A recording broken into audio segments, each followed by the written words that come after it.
একটা ছোট্ট ভিডিও দেখিয়ে আজকের পর্বটা শুরু করলাম, যেখানে আপনারা দেখছেন একই নারা একই নাম, জয় শ্রীরাম জয় শ্রীরাম, এবং হিন্দু হিন্দু ভাই ভাই, এই ধরনের বক্তব্য আসলে শুধু ট্রেনে নয়, ট্রেনে, বাসে, পাড়াতে, মহল্লাতে এই একই বক্তব্য চলছে।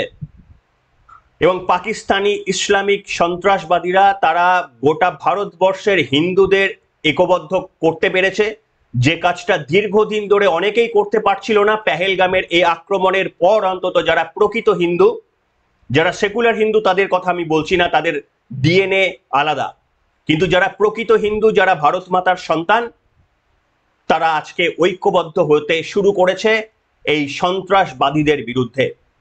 কিন্তু আজকে আমি আপনাদের সামনে জানাবো যে আমাদের এই দেশে ঝন্টু শেখের মতো মুসলিম ভাইয়েরা যেমন বর্ডারে দাঁড়িয়ে গুলি খায় ভারত মাতাদের জন্য, ঠিক তেমনি আবার পাকিস্তানে, আজকে নামগুলো আপনাদের সামনে পড়বো, যে পাকিস্তানের 15 জন আমাদের ভারতের বাসিন্দা এই উগ্রপন্থী, পাকিস্তানি উগ্রপন্থীদের সাহায্য করেছিল পেহেলগামের এই অ্যাটাকের পর। ভারত সেই রহস্যভেদ করতে পেরেছে। এছাড়াও পাকিস্তানকে একেবারেই পরিষ্কারভাবে যেমন সন্ত্রাসবাদের বিরুদ্ধে কড়া বার্তা দিয়েছে প্রায় প্রত্যেকটি উন্নতশীল দেশ, ঠিক তেমনি ভাবে রাশিয়ার একটা বক্তব্য আপনাদের সামনে শোনাবো। রাশিয়া পাকিস্তানকে গিয়ে কার্যত সতর্ক করে বলেছে যে ভারত ডিভাস্টেটিং কিছু করতে চলেছে, ভয়ঙ্কর কিছু ঘটাতে চলেছে ভারত বলে মনে করছে রাশিয়া। গ্রিন সিগন্যাল দিয়ে দিয়েছে আমেরিকা, ইউকে, ইটালি ইতিমধ্যেই তারা তাদের গ্রিন সিগন্যাল আগেই দিয়ে রেখেছে। আর এই পরিস্থিতিতে ভয়ে কেঁপে কার্যত দৌড়ে দৌড়ে ঘুরে বেড়াচ্ছে পাকিস্তান। এক দৌড় থেকে আর এক দৌড়ে হাঁটু গেড়ে কাতর আর্তনাদ করে বেড়াচ্ছে পাকিস্তান, যেটা আমরা ভারতবাসীরা শুনতে চেয়েছিলাম পাকিস্তানের এই আর্তনাদ। তারা বলছে যে আপনারা তদন্ত করুন, কখনো আমেরিকাতে, কখনো চীনের কাছে, কখনো রাশিয়ার কাছে গিয়ে বলছে আপনারা তদন্ত করুন, আমরা এসব করিনি, আমাদের মার্জনা করুন, আমাদের বাঁচান। একদিকে পাকিস্তানের ভেতরের মন্ত্রীরা তারা আস্ফালন করছেন, মিথ্যে আস্ফালন করছেন, বলছে 130টা পারমাণবিক বোম নাকি ভারতের দিকে তাক করে বসানো রয়েছে। অন্যদিকে হাস্যকর, তারা সমস্ত শক্তিশালী দেশের কাছে গিয়ে বলছে আমাদের বাঁচান, হুজুর বাঁচান, ভারত মেরে ফেললো, আমাদের বাঁচান, কিছু করুন, আমরা করিনি এই সন্ত্রাসবাদীর কাজ। এই আর্তনাদ আমাদের ভালো লাগছে, এই আর্তনাদ শোনার জন্যই আমরা অপেক্ষা করছি। যেভাবে তোরা নিরস্ত্র মানুষদের মেরেছিস, তোদের এই আর্তনাদ ভারতবাসীর একটা বিরাট আমাদের মনের মধ্যে আনন্দ সৃষ্টি করছে। আমরা চাই তোদের এই আর্তনাদ আরো বেশি গভীর থেকে গভীরতর হোক। যারা সমর্থন করেন লিখে জানান আজকের পর্বে, সমর্থন করুন, ঐক্যবদ্ধ থাকুন। নমস্কার, ওয়েলকাম টু সিম্পল এক্সিবিশি। আপনাদের সকলকে স্বাগত জানিয়ে শুরু করছি আজকের অন্যতম গুরুত্বপূর্ণ এবং বিরাট বড় খবর নিয়ে। আমি প্রথমেই আপনাদের সামনে আমি কয়েকটা নাম পড়ে শোনাতে চাইবো।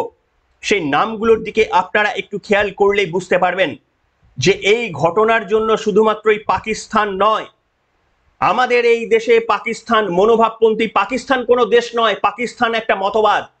সেই পাকিস্তান মতবাদ পৃথিবীর বিভিন্ন জায়গায়, অর্থাৎ সন্ত্রাসবাদী মতবাদ, সেই পাকিস্তানি মতবাদ আমাদের শেকু মাকুদের অনেকে যেমন বহন করে, ভারতবাসীদের মধ্যে অনেক গাদ্দাররা এখন রয়ে গিয়েছেন যারা এই পাকিস্তানের মতবাদকে সাপোর্ট করেন, যারা বলছেন যে পাকিস্তানের পতাকা পোড়ানো যাবে না। আমি আপনাদের সামনে তদন্তের রিপোর্ট বলছি, আপনারা একটু দেখুন। ইন্ডিয়ান ইন্টেলিজেন্স এজেন্সিজ তারা বলেছে 14 জন local Kashmiri who are Indians, they are directly involved in this terrorism. ভাবতে পারেন, ভারতীয় হয়ে ভারতবাসীর রক্ত চেয়েছে আমাদের এই দেশের মানুষ। তারা দেশের মানুষ না তারা গাদ্দার? এক কথায় লিখবেন, লিখে জানাবেন এক কথায়, তারা দেশের মানুষ না তারা গাদ্দার? নামগুলো দেখুন: মোহাম্মদ আলী রহমান, মোহাম্মদ আসিফ আহমেদ, মোহাম্মদ আসান আহমেদ, মোহাম্মদ হারিস, মোহাম্মদ আমির, মোহাম্মদ ইউআর, মোহাম্মদ আসিফ, মোহাম্মদ নাসির, মোহাম্মদ সাইদ, মোহাম্মদ আমির, মোহাম্মদ আদান, মোহাম্মদ জুবের, মোহাম্মদ হারুন, মোহাম্মদ জাকির। কি বলবেন এই দেশদ্রোহীদের জন্য? কি বলবেন? ইতিমধ্যেই এদের কয়েকজনের বাড়ি আইডেন্টিফাই করে গুড়িয়ে দিয়েছে ভারতের সেনা। শুধু তাই নয়, আমরা এদের জীবন্ত ধরতে চাই। আমরা চাই এদেরকে জীবন্ত ধরতে, তার কারণ পাকিস্তানের টেরোরিস্ট যারা ধরা পড়লে যা শাস্তি পাওয়া উচিত এদের আরো দ্বিগুণ শাস্তি পাওয়া উচিত। আমি আপনাদের সামনে এই জায়গায় এসে এমন একটা গুরুত্বপূর্ণ তথ্য দেব যেটা আপনারা শোনেননি। আপনারা জানেন এমনিতে তো রাশিয়া ভারতের পাশে আগেই দাঁড়িয়েছে। রাশিয়ার সঙ্গে এই মুহূর্তে পাকিস্তানের বন্ধুত্বপূর্ণ বেশ যোগাযোগ অনেক বৃদ্ধি পেয়েছে। তার সত্ত্বেও এই সন্ত্রাসবাদী মোকাবিলায় রাশিয়া দ্ব্যর্থভাবে ভারতের পাশে দাঁড়িয়েছে। শুধু তাই নয়, রাশিয়া কি করেছে, রাশিয়া পরিষ্কারভাবে রাশিয়ানদের বলেছে, পাকিস্তানের যারা রাশিয়ার রাষ্ট্রদূত তারা পাকিস্তানে বসবাসকারী রাশিয়ানদের বলেছে যে তোমরা এখান থেকে পালাও, তোমরা দেশ ছাড়ো ইমিডিয়েটলি। আর সমস্ত রাশিয়ানদের বলেছে যে এই মুহূর্তে কেউ পাকিস্তানে আসবে না, ভারত বড় কিছু করতে চলেছে। বুঝতে পেরেছেন? পরিষ্কারভাবে রাশিয়া বলে দিয়েছে ভারত বড় কিছু করতে চলেছে, তোমরা কেউ এবার পাকিস্তান মুখ হবে না, যারা রয়েছে ইমিডিয়েট পালাও। যে কোনো সময় যে কোনো মুহূর্তে ভারত ঝাঁপিয়ে পড়বে। ভারতের সেনাবাহিনীর তরফ থেকে আপনারা দেখতে পাচ্ছেন এই মুহূর্তে আমাদের চ্যানেলের পর্দায় একটা ভিডিও, যে ভিডিওতে ইতিমধ্যেই ভারত আরব সাগরের মধ্যে দুটি পরমাণু অস্ত্র বহনকারী রণতরী আইএনএস বিক্রান্ত এবং আইএনএস আরিহান্ত ডিপ্লয় করে দিয়েছে। যে কোনো মুহূর্তে করাচি উড়ে যেতে পারে। আমি জানি না প্ল্যান কি, তারা ডিপ্লয় হয়ে গিয়েছে এই মুহূর্তে। রাশিয়া পরিষ্কারভাবে বলছে, আপনারা দেখতে পাচ্ছেন সেই ভিডিওটা ভারতের মিলিটারি প্রকাশ করেছে কিভাবে তারা প্রস্তুত পরমাণু ক্ষেপণাস্ত্র বহন করতে সক্ষম দুটো আইএনএস বিক্রান্ত আইএনএস আরিহান্ত নিয়ে তারা এই মুহূর্তে প্রস্তুত। সেখানে রাশিয়া পরিষ্কারভাবে তাদের বলে দিয়েছে যে তোমরা ইতিমধ্যে পাকিস্তান ছাড়ো, যে কোনো মুহূর্তে বড় অ্যাটাক, এবং ভারতীয় মিলিটারি বলছে anywhere any time any how. শুধু তাই নয়, রাশিয়ার রাষ্ট্রদূত যারা ভারতে রয়েছেন তারা রাশিয়ানদের জন্য কিচ্ছু বলেননি যে ভারত ছাড়ো। এইখানেই হচ্ছে মজা। পাকিস্তান আস্ফালন করছে 130টা পারমাণবিক অস্ত্র নাকি আমাদের দিকে তাক করে বসা রয়েছে। তবে হ্যাঁ, পাকিস্তান কিন্তু সজ্জিত। আমি আপনাদের একটা ভিডিও দেখাবো, ভয়ঙ্কর ভিডিও। পাকিস্তান কিভাবে সামরিক সজ্জায় সজ্জিত, আপনারা কেঁপে যেতে পারেন, সাবধান। পাকিস্তানকেও ছোট করে দেখার কোনো কারণ নেই। দেখে নিন এই ভিডিওটা, একবার দেখে নিন সামরিক সজ্জায় কিভাবে সজ্জিত পাকিস্তান। দেখুন।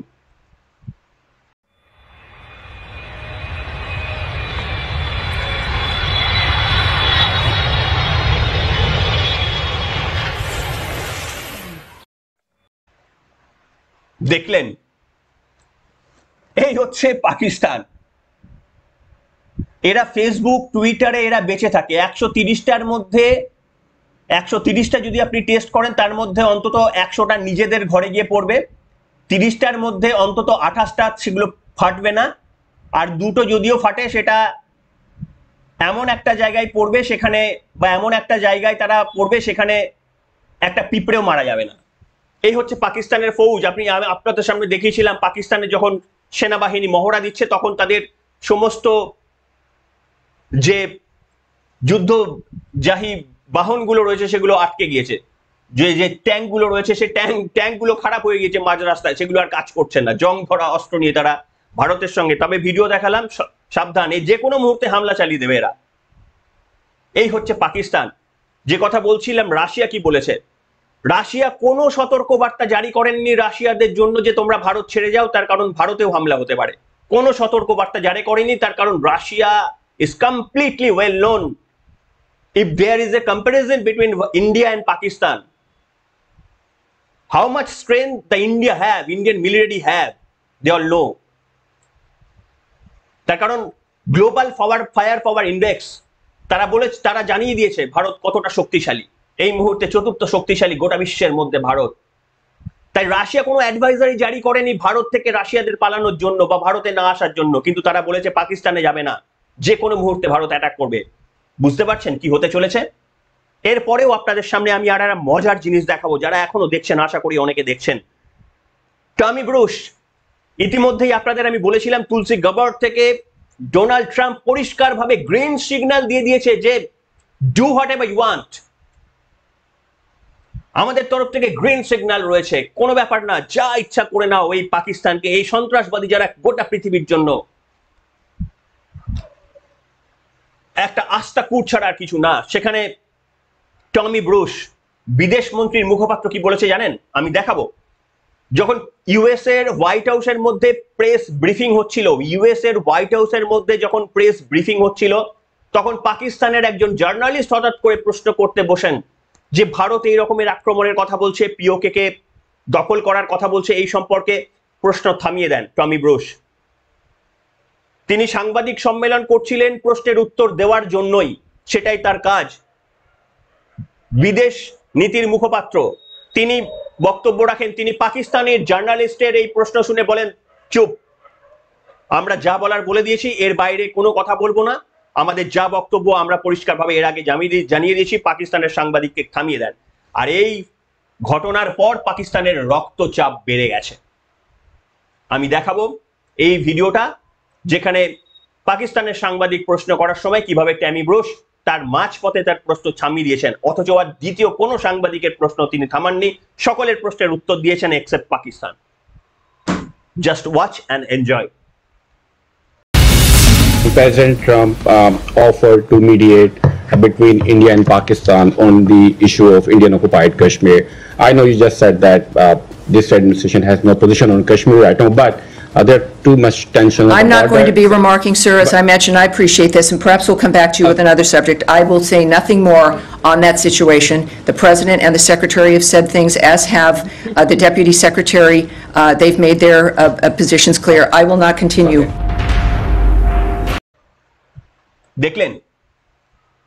দেখলেন এই হচ্ছে নরেন্দ্র মোদীকে আমরা অনেক প্রশ্ন তুলেছি। আমি আপনাদের সামনে এটাও বলেছি যে দেখুন, উপায় নেই, নরেন্দ্র মোদী বা বিজেপি সরকারের ভুল ত্রুটিগুলো নিশ্চিতভাবে কিছু কিছু জায়গায় আমরা দেখতে পারি। পেঁয়াজ রসুনের দাম বৃদ্ধি হলো বলে চমকাবেন না, মরে যাবেন না আপনি। পেঁয়াজ না খেলে মরে যাবেন না 1 মাস, রসুন না খেলে মরে যাবেন না, টমেটো 2 মাস না খেলে মারা যাবেন না, পাকিস্তান হামলা করলে সেই দিন মারা যাবেন। তাই রাস্তায় নামবেন কি নামবেন না কোন ইস্যুতে, সেটা আপনি ডিপেন্ড করছে যে আপনি কোন জিনিসটাকে প্রায়োরিটি বেশি দিচ্ছেন। তেলের দাম বাড়লে সবজির দাম বাড়বে, এটা নিশ্চিত, এটা আদি অনন্তকাল ধরে হচ্ছে। তার জন্য নরেন্দ্র মোদীর প্রশাসনকে যারা তুলছেন কাঠগড়ায়, কোন স্বর্গে তারা বাস করছেন আমি আর নিজের মুখে বললাম না। কিন্তু আপনারা দেখে নিন এই নরেন্দ্র মোদীর বিদেশ নীতি। আমি দেখছিলাম ওয়ার্ল্ড টিভি বলে একটা টিভি রয়েছে, ওয়ার্ল্ড টিভি, যারা গোটা বিশ্বকে পরিচালনা করে সংবাদ তথ্য দেয়, তারা কিভাবে ভারতকে সুপার পাওয়ারের মধ্যে কনসিডার করছে। They are considering India within 10 years will be a super power, which will be near about, that can be compared as a China's strength or Russian strength. India is going to be a superpower. Every country is considering India not a developing country anymore. এটা success না? 2014 সালের পর থেকে এই তীব্রভাবে অর্থনীতির গতিতে যেভাবে 4র্থ নম্বর দেশে রয়েছে, আর 1 বছরের মধ্যে 3য় নম্বরে চলে আসবে, সামরিক দিক থেকে 4র্থ নম্বরে আছে, এটা অগ্রগতি নয়? অগ্রগতির প্রমাণ পাচ্ছেন পাকিস্তানে পেহেলগামে এই হামলার পর কিভাবে প্রত্যেকটি রাষ্ট্রনায়করা ভারতের পাশে দাঁড়াচ্ছেন। এটা কি এমনি এমনি হয়ে যায়? এর জন্য কি একদিনের পরিশ্রম? এর জন্য বছরের পর বছরের পরিশ্রম লাগে। সেই কাজটা নিষ্ঠা ভরে করে গিয়েছেন ভারতের প্রধানমন্ত্রী নরেন্দ্র মোদী। হ্যাঁ, পেঁয়াজের দাম কখনো কখনো বেড়েছে, আলুর দাম কখনো বেড়েছে, কিন্তু আপনারা কি চান? রাতে শান্তিতে ঘুমাতে, নাকি মাংস ভাত আরামে খাবেন আর যে কোনো সময় মরে যাবেন সেই রকম আমাদের ভয় নিয়ে আমাদের বাঁচতে হবে? কোনটা চান? কোনটা প্রায়োরিটি? শেকু মাকুদের কথা ছেড়ে দিন, শেকু মাকুদের পাল্লায় পড়বেন না। যারা এখনো পর্যন্ত পড়েননি, শেকু মাকুদের কথায় বিভ্রান্ত হয়ে নিজেদের বিপদ আনবেন না। শেকু মাকুদের ছেড়ে দিন। শেকু মাকুদের কমেন্টগুলো যদি ফেসবুকে পড়েন, আপনি রক্ত গরম হয়ে যাবে আপনার। আপনি যদি প্রকৃত দেশপ্রেমী হয়ে থাকেন, শেকু এবং মাকু তারা যেভাবে পেহেলগামের এই ঘটনার পরেও হিন্দু সম্প্রদায়ের মানুষ হয়ে যেভাবে বিভিন্ন দিক থেকে এর কন্ডেম করছেন, ভারতের এই অ্যাগ্রেসিভ নেচারকে বলছেন না এতটা করার দরকার নেই, কেন ভারত জল ছেড়ে দিল, পাকিস্তানের মানুষের দুর্গতির কথা যারা ভাবছেন অথচ ভারতের ভাইদের রক্তে যাদের, যেখানে পাকিস্তানের সবুজ জমি লাল হয়ে গেল, তাদের কথা ভাবছেন না। এই শেকুমাকুদের থেকে সাবধান। তবে হ্যাঁ, বড় কিছু ঘটতে চলেছে।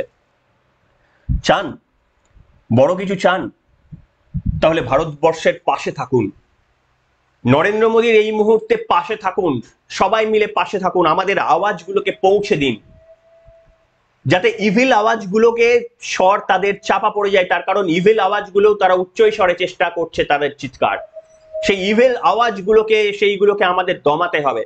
আর যারা দেশপ্রেমের কথা বলছে, সেই দেশপ্রেমের কথাগুলোকে আমাদের পৌঁছে দিতে হবে প্রত্যেকটি মানুষের কাছে। সে আপনি ইউটিউব শেয়ার করে করতে পারেন, আপনি কারুর বন্ধুর সঙ্গে কথা বলে বলতে পারেন, আপনি আপনার পাশের বাড়ির লোকটিকে বুঝিয়ে বলতে পারেন, আপনি আপনার চায়ের দোকানের লোকটিকে বুঝিয়ে বলতে পারেন। তার কারণ আপনি ভারতীয়। এই প্রতিকূল মুহূর্তে প্রত্যেককে বোঝানোর দায়িত্ব শুধু নরেন্দ্র মোদীর না, শুধু আমাদের মতো ইউটিউবারদের নয়, আপনারও রয়েছে। তাই আপনি ইউটিউব শেয়ার করে করতে পারেন, আপনি করতে পারেন নিজে গিয়ে বুঝিয়ে। এই আশাটা আপনাদের কাছে করতে পারি। তাই বড় কিছু ঘটতে চলেছে, ওয়েট। এই পাকিস্তান যে মূল্য দেবে, তারা একদিন হাহুতাশ করবে যে এতটা বড় ভুল আমরা না করলেই পারতাম। সেই দিনটার জন্য প্রিপেয়ার থাকুন, প্রিপেয়ার থাকুন। ভারতের মধ্যে যারা গাদ্দারি করছে তাদেরকে আইডেন্টিফিকেশনের কাজটা চলছে ভেতরে ভেতরে, প্রিপেয়ার থাকুন। এই খবরটাও আপনাদের সামনে আমি দিয়ে রাখলাম, যে খবরটা আপনাদের কেউ বলবে না। ভারতের মধ্যে যারা গাদ্দারি করছে সোশ্যাল মিডিয়াতে এই মুহূর্তে দাঁড়িয়ে, তাদের আইডেন্টিফিকেশনের কাজটা পর্যন্ত শুরু হয়ে গেছে, সেটার দিকেও নিশ্চিত থাকুন। সেই ক্লিনজিং প্রসেসও স্টার্ট হবে। আগে পাকিস্তান, আগে বহির্দেশ, তারপরে আমাদের ভারতের মধ্যে থাকা, বসে থাকা যারা ভারতের দেশদ্রোহী কথা বলছেন, তাদের আইডেন্টিফিকেশনের কাজটা খুব সুচতুরভাবে তালিকা তৈরি হচ্ছে। চান তো? লিখে জানান আজকের এই পর্বে। জয় হিন্দ, বন্দে মাতারাম, ভারত মাতা কি জয়।